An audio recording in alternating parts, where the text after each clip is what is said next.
Friends, நம்ம இன்னைக்கு எண்ணெய் கத்திரிக்காய் குழம்பு செய்ய போகிறோம். 4 ஸ்பூன் ஊற்றிக்கலாம்.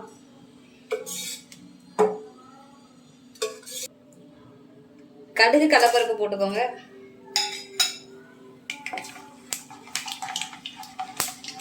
பொரிஞ்சதும் கருவேப்பிலை, வெங்காயம் போட்டுக்கோங்க.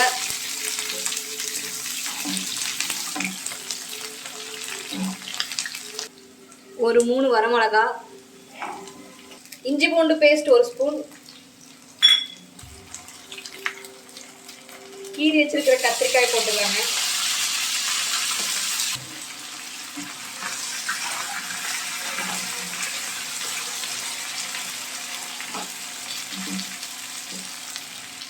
மஞ்சத்தூள் ஒரு 1/4 ஸ்பூன்,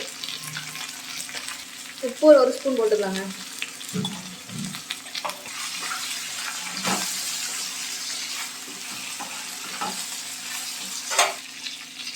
கரம் மசாலா ஒரு 1 ஸ்பூன் போட்டுக்கோங்க. இது எல்லாமே எண்ணெயில நல்லா வணங்கணும்.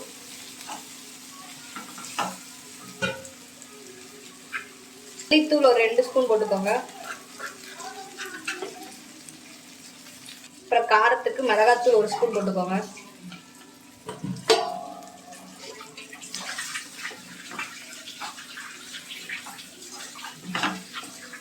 அப்புறம் 3 சின்ன தக்காளியை நான் பேஸ்ட் அரைச்சி வச்சிருக்கேன், அதை சேர்த்துக்கலாம். ஒரு மூடி தேங்காய், 5 முந்திரி, 1 ஸ்பூன் சோம்பு, 1 ஸ்பூன் கசகசா, இது எல்லாத்தையும் பேஸ்ட் அரைச்சி வச்சிருக்கோம். இதை நம்ம சேர்த்துக்கலாம்.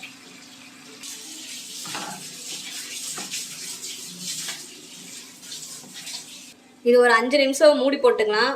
பச்சை வாசம் போகிற அளவுக்கு வணங்கணும்.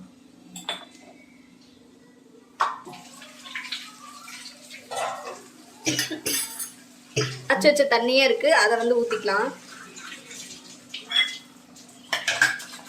நாங்கள் எண்ணெய் கத்திரிக்காய் குழம்புக்கு புளி சேர்க்க மாட்டோம், இந்த மாதிரி தான் செய்வோம். எப்படி பார்க்கறது, எடுத்தா பார்க்கணுமா?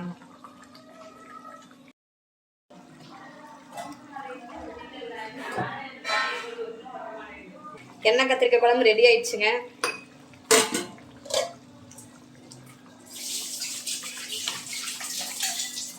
கொத்தமல்லி தழை போட்டுட்டு